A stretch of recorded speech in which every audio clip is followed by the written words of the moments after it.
Who was your best female co-star sir? అంటే మీ opposite పేరైన వాళ్ళలో. విజయశాంతి విజయశాంతి గారు. బాగా క్లిక్ అయింది, భానుప్రియ కెమిస్ట్రీ క్లిక్ అయింది బాగా. ఇలా మా సీన్ ఇస్తే డైరెక్టర్ ఆయన కాన్సెప్ట్ చెప్తాడు, వీళ్ళు వస్తారు, కగులు ఇస్తారు, తర్వాత తోస్తారు, చేస్తారు, మేము దానికి ఇంకా ఏం చేయాలి, ఎట్లా చేయాలి, ఇంకా కొంచెం యాడ్ చేసి. It is very nice and very comfortable working with Vijayashanti and Bhanupriya.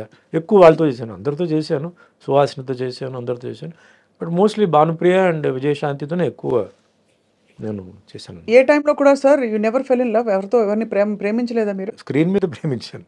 Off screen ఎప్పుడు అంటే ఆలోచన రాలేదా? బికాజ్ మీరు అప్పుడు ఎందుకు ఇంత ఓపెన్ గా అడుగుతున్నారు? Not married. Nothing wrong, but అక్కడ my mind was on a target అండి. I have to achieve something. I became more professional, no playing around. So మనం మన పని చేసుకొని మనం పోవాలి. ఎందుకంటే పనిలో మనం ఫెయిల్ అయిపోతే మనల్ని ఎవరు రేపు లెక్క చేయరు. ఈరోజు అది, నెక్స్ట్ మన మెయింటెనెన్స్, ఫిజిక్ మెయింటెనెన్స్, దీని మీదనే ఎక్కువ ఉంది తప్ప వేరే ఇదేం కాదు.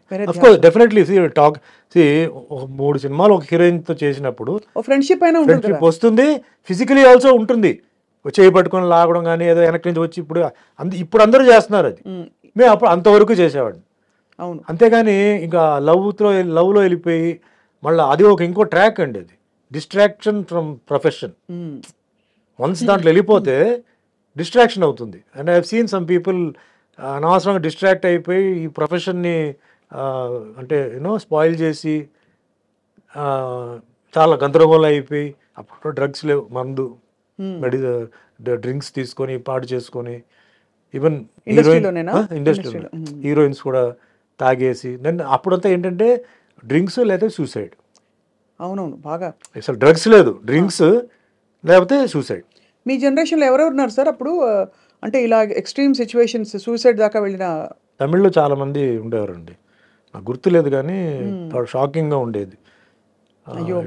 లవ్ ఫెయిలియర్ అని చెప్పి చేసుకోవడం, కొందరేమో ఇదండి ఫైర్, సెల్ఫ్ ఇమోలేషన్, బాబోయ్, అట్లా కూడా చేసిన వాళ్ళు ఉన్నారు. Very famous heroine. I was about to act with her, but she burned herself up. It was very sensational case.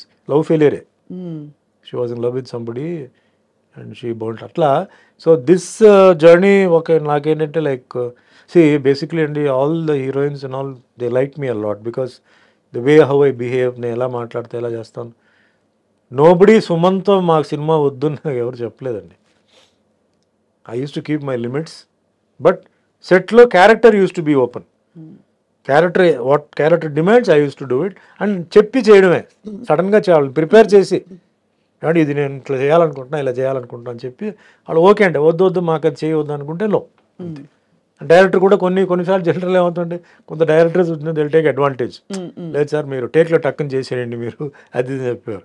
లేదండి నేను చేయను, అది అనవసరంగా నాకు ఆవిడికి గొడవలు వస్తాయి, అడగండి మీరు ఓకే అనుకుంటే కంఫర్టబుల్గా పెట్టాలి తప్ప లేదా మీరు చేసినట్టు మళ్ళీ ఎందుకు అట్లా నేను అవాయిడ్ చేసేవాడిని. So that way I was very friendly.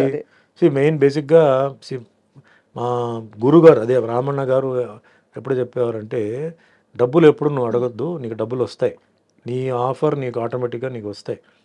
నువ్వు చూడాల్సింది discipline in the set, timing, devotion, dedication. Once ఇది ఒప్పుకుంటే డైరెక్టర్కి నువ్వు వచ్చి స్టూడెంటే, డోంట్ థింక్. తప్పు ఉంటే అడుగు, తప్పు లేదంటే వాళ్ళు చెప్పింది చేసుకొని వెళ్ళిపో, అంతే. ఆయన కొన్ని పాయింట్స్ పెట్టారు నాకు. నా లెవెల్లో నేను సక్సెస్ఫుల్ అండి. 46 years ఇండస్ట్రీలో ఇన్ని సినిమాలు చేశాను, ఇన్ని క్యారెక్టర్స్. సార్ పెద్ద పెద్ద స్టార్స్కి దడ పుట్టించి. తమిళ్లో ఎలా ఉండేది మీకు పోటీ? సేమ్, చాలా పోటీ ఉంది, పోటీ ఉండేది. ఎవరెవరు సార్ పెద్ద పెద్ద స్టార్స్ అప్పటికి? ఎవరున్నారు మీ సమూజీలు? కమల్, రజనీ మాకన్నా సీనియర్ అనమాట. సీనియర్, అవును. జస్ట్ ఒక కమల్ చాలా సీనియర్.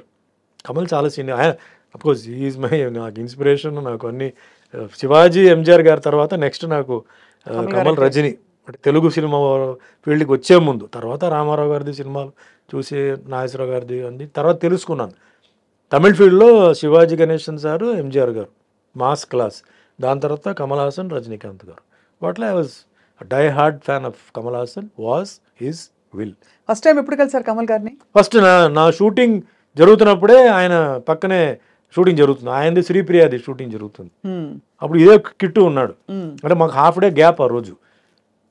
నేను అన్నాను, నేను కమల్ హాసన్ షూటింగ్ చూడాలి ఎక్కడ అంటే, డైరెక్ట్ చూడాలంటే వా పదా అని చెప్పాడు. అప్పటికి మీరు స్టారే, పెద్ద స్టార్. అయిపోయాను, స్టార్ అయ్యాను. అంటే షూటింగ్ జరుగుతుంది. సట్టమెన్ కైల్ పిక్చర్ పేరు. టిఎన్ బాలు డైరెక్టర్ తీసుకెళ్ళి ఆ రోజు ఫస్ట్ టైం కమల్ హాసన్ నేను చూస్తున్నాను. చూడంగానే ఒక ఫీలింగ్, ఇప్పుడు మాకెట్లా ఫ్యాన్స్ ఇప్పుడు వచ్చి చూడంగానే మాటలు రాక వాళ్ళు చేతులు రాక అని ఉంటారు చూసారు, అట్లా నేను ఫ్రీజ్ అయిపోయాను. అప్పుడు అక్కడ వేరే ఒక ఆర్టిస్ట్ కావాలి. ఇప్పుడు కమల్ హాసన్ గారు ఏమనుకున్నారంటే ఇతనే ఆ క్యారెక్టర్ నేనే అనుకుని వాంగ మూడు కాదా వెయిటింగ్ వాంగ అన్నాడు. నాకు ఇటు చూసి ఎవరు వాళ్ళు నిన్నే పిలుస్తున్నారు వెళ్ళు అన్నాడు.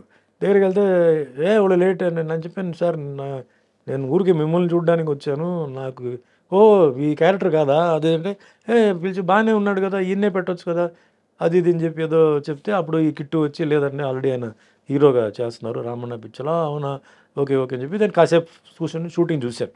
అంటే గొప్ప యాక్టర్ కదా, ఆయన టెక్నిక్ ఏంటి ఆయన అంటే మార్వెలస్.